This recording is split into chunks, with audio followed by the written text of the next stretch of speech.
E aí pessoal, tudo bem? Aqui é o Rony, professor de Física. Neste vídeo, vamos iniciar o estudo das oscilações. Tema de grande importância não só na física, mas também na engenharia, devido à grande quantidade de fenômenos oscilatórios importantes. Ao longo do curso, ao longo da playlist, eu vou apresentando algumas dessas aplicações. Vamos começar, portanto, descrevendo o movimento oscilatório mais simples. Considere uma partícula de massa m descrevendo um movimento oscilatório unidimensional na direção do eixo x, em torno de sua respectiva posição de equilíbrio, sujeita à ação de uma força restauradora F que depende apenas da posição x em que a partícula se encontra. Vamos destacar que F é uma força restauradora. Muito bem? Admitindo que F tenha derivadas contínuas de todas as ordens, eu posso escrever a força F em função da posição x através da série de Taylor. Portanto, F de x é o somatório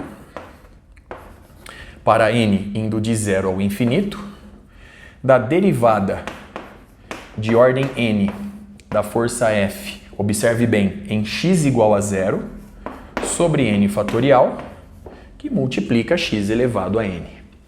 Nessa expressão, é importante destacar que x igual a 0 representa a origem do movimento da partícula e, ao mesmo tempo, x igual a 0 representa a posição de equilíbrio da partícula de massa m em seu movimento oscilatório unidimensional na direção do eixo x. Retornando agora para a série de Taylor, eu posso escrever f de x por meio da seguinte soma. Para n igual a 0, nós temos 0 fatorial, que é 1, x elevado a 0 é 1, portanto, a gente obtém a força F em x igual a 0.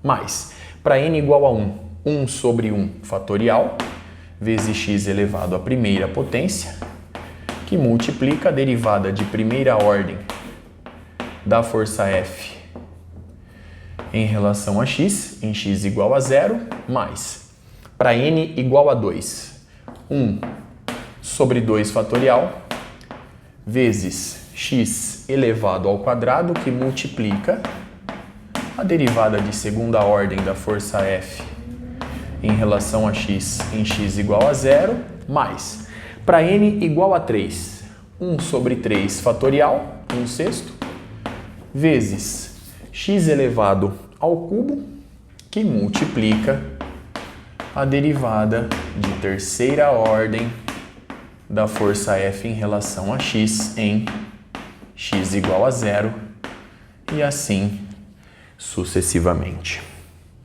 Nessa expressão, F em x igual a 0, ou seja, F em 0, representa a força que atua na partícula na posição de equilíbrio. Ora, se x igual a 0 é a posição de equilíbrio da partícula, como o nome já sugere, podemos afirmar tranquilamente que a intensidade dessa força é nula, pois, se assim não fosse, se F em x igual a 0 fosse diferente de 0, a partícula estaria se movendo para longe da posição de equilíbrio, não retornando mais, o que descaracterizaria o movimento oscilatório. Muito bem? Admitindo ainda que a partícula sofra pequenos deslocamentos em torno da posição de equilíbrio, eu posso desprezar os termos de maior potência de x. Portanto, este termo se torna desprezível e os demais também. Consequentemente, eu posso escrever a força F, uma força restauradora, que depende apenas da posição em que a partícula se encontra sobre o eixo x, em seu movimento oscilatório unidimensional, da seguinte forma: f de x é igual a menos k vezes x. Observe que o sinal negativo retrata justamente o fato da força F ser restauradora, pois quando x é maior do que zero, F é menor do que zero, indicando que ela está agindo no sentido de restaurar a posição da partícula para a posição de equilíbrio. Por esse mesmo raciocínio, eu posso afirmar tranquilamente que a constante K é uma constante positiva. E comparando essa expressão com a expressão acima, vemos que K, por definição, é igual ao negativo da derivada da força F em relação a x em x igual a zero. Muito bem? Então vamos reforçar o fato de que K é uma constante positiva. Portanto, a derivada de primeira ordem da força F em relação a x em x igual a zero tem que ser menor do que zero. Note que a força restauradora F depende de x elevado à primeira potência. Portanto, nós temos aqui uma aproximação linear. E sistemas físicos oscilatórios que obedecem a essa expressão obedecem à chamada lei de Hooke. Muito bem? Na natureza, nós podemos encontrar vários sistemas oscilatórios que obedecem a essa lei, desde que os limites elásticos não sejam excedidos. Nós podemos ter, portanto, cordas ou molas distendidas. Nós podemos ter molas elásticas em movimentos oscilatórios. Então, molas elásticas em movimentos oscilatórios. Nós podemos ter o movimento oscilatório de vigas flexíveis,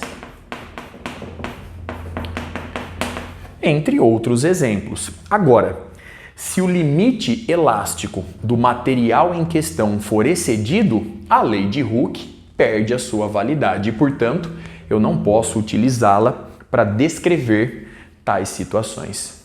Para finalizar o vídeo, convém reforçar, convém destacar, portanto, que a lei de Hooke, f de x igual a menos kx, representa uma aproximação na descrição do movimento oscilatório de certos sistemas físicos, pois, de forma geral, a força F é muito mais complexa.